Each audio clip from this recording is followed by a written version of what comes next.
Hi, I'm Laura Hawks. I'm going to be making the coconut kisses that you received in the mail if you were in our wine club. They are also called coconut macaroons. You can find the recipe, more or less the recipe, on the package of Baker's Sweetened Angel Flake Coconut. You can follow that recipe and they'll turn out just fine.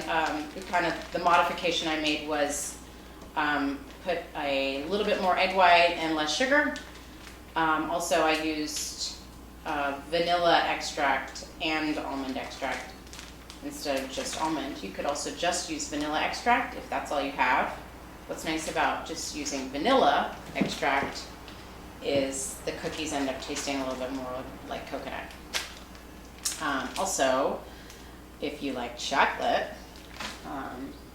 they're really good dipped in chocolate. We didn't do that for the big mailing, but I like them like that. I think coconut macaroons dipped in chocolate are wonderful. All right, so starting out, we're gonna put the coconut in a bowl.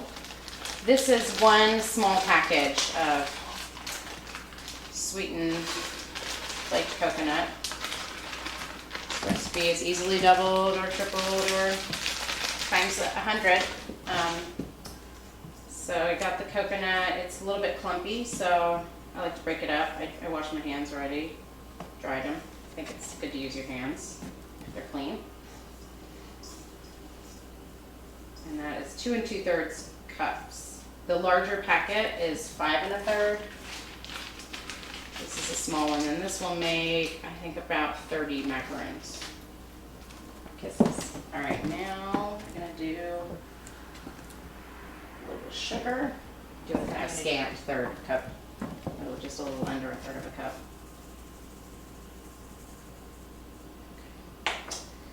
A little bit of salt, about half a teaspoon, and about a 1/4 cup of all-purpose flour. Again, I'm going to kind of do a scant 1/4 cup, so not quite. Just want to give it a little something to bind it. Okay, and then I'm going to toss this together with my hands, get it mixed up. Okay, and then I'm going to add my egg whites. So I separated 3 eggs, and I'm using 3 egg whites. And more or less with the coconut and the egg whites, I'm using about a 1-to-1 ratio. So depending on how much coconut you use about 1 egg white per cup of coconut. Makes sense. And now I'm going to put in a little bit of vanilla extract.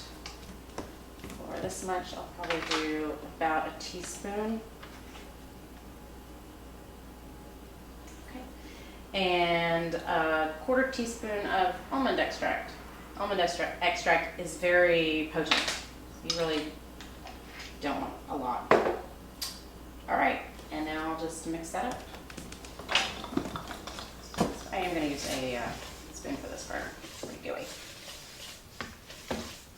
Okay, so I washed my hands again and I left them wet because I am now going to be forming the balls. And it helps to have a wet hand. I also have a little bowl of water here.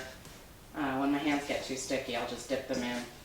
You can do this with teaspoons too, but I don't know, it seems just as easy to use your hands. Okay, so I'm making, that's about a teaspoon. Dropping it on a parchment-lined cookie sheet. I love using parchment paper baking. It's really easy to clean up and the cookies don't stick to it.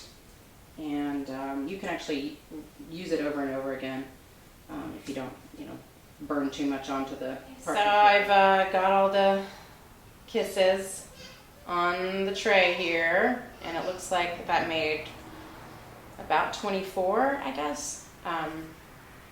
And see, they're real close together. They can be that close together. They will not spread. I'm putting them in a preheated oven at 325 degrees. It's more or less right in the middle of the oven, my rack, pretty much. Okay, and I'm gonna leave them in there for 20 minutes. slow oven. I'm going to take them out now. They go from nicely golden brown to burned very quickly, so you want to keep an eye on them in the last couple minutes of baking.